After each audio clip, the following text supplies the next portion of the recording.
Behind us here, we have a Thule Inuit village, and we have numerous houses. These houses, they were made from stone and also used whale bones to provide structure to their houses.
In Cunningham Bay, we saw several bears engaged in quite different activities. Polar bears need sea ice to hunt and survive, but in the summer months, when the sea ice begins to melt, the bears come to shore to look for other sources of food. They essentially become scavengers, picking up any source of food they happen to find. It's a difficult time for bears in situations without sea ice providing seals. They need to eat many, many seals to put on enough fat for the long winter months ahead.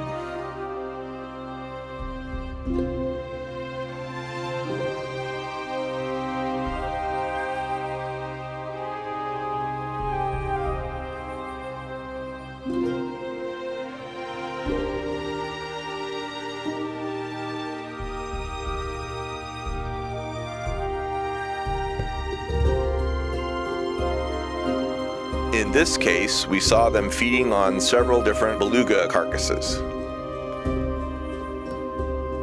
Belugas come into Cunningham Bay to slough off their skin and molt. So there is a food source available to them if they are able to catch one.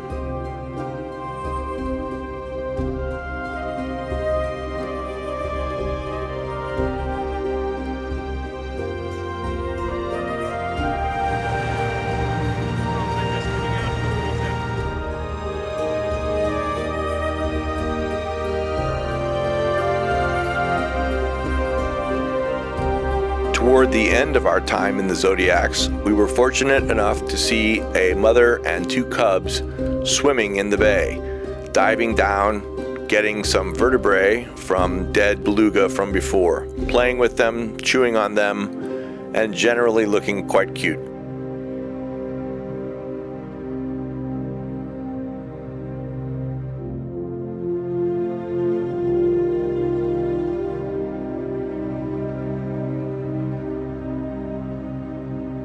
Over the course of our voyage, it's been difficult to keep track of exactly how many bears we've sighted, but 20 bears has been our best estimate.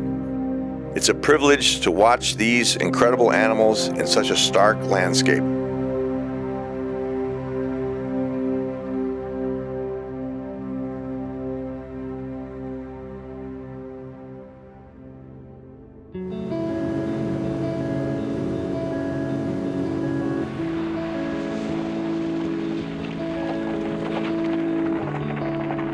I'm Mia Otokiak. I'm born and raised in Cambridge Bay, Nunavut. Cambridge Bay is a very small community. We are 200 miles north of the Arctic Circle on an island off the mainland of Canada.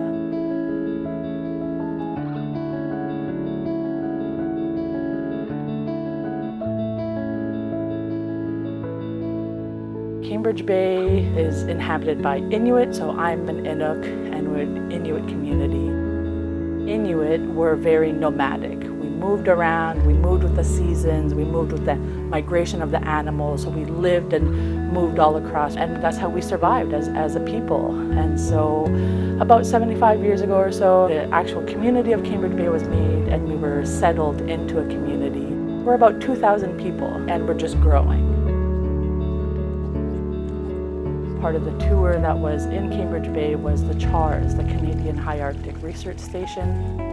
And Ikarvik means bridge in Inuktitut, and it was made as a program to help Inuit youth be more involved in scientific research in a meaningful way, and how to bring in the knowledge of us and our culture and our traditions, all the knowledge that we have about our land, and also with science and new technology, and bridge those together.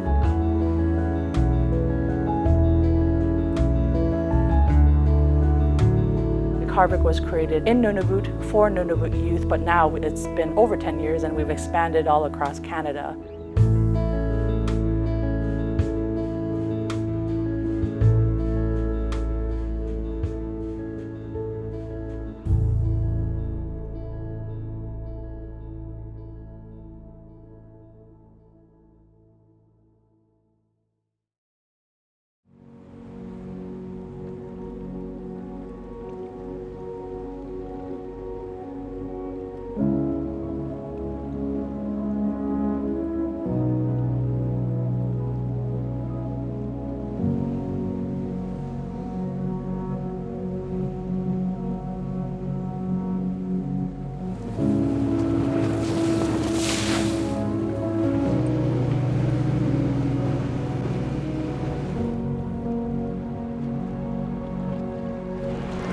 Ahead of us.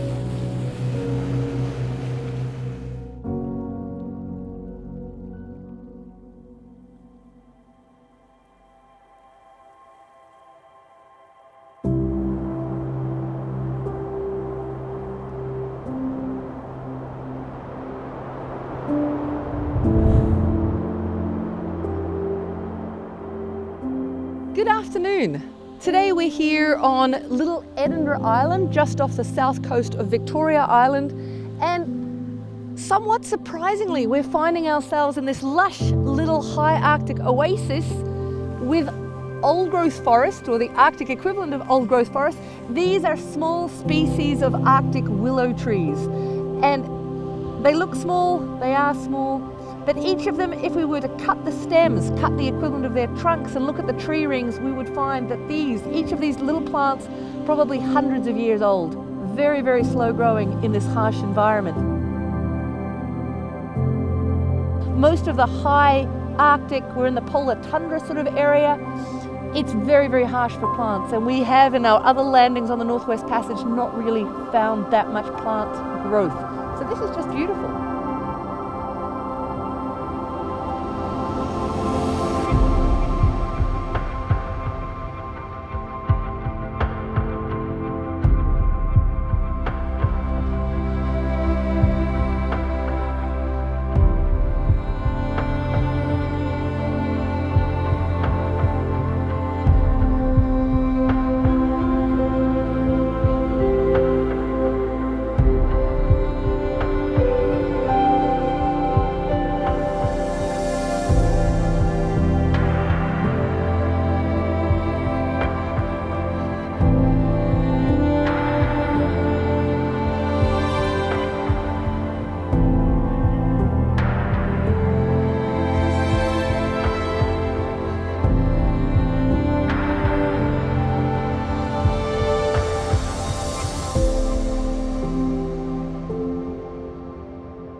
The Northwest Passage, a dream for many a little over 100 years ago, has now become reality for us. We've seen wonderful wildlife, incredible Arctic vistas, and experienced the local Inuit culture. On behalf of myself, the captain, the crew, and of course the expedition team, I want to thank you for sailing with us on board the Seabourn Venture and joining us on this historical Northwest Passage, first for Seabourn. We look forward to welcoming you on board once more.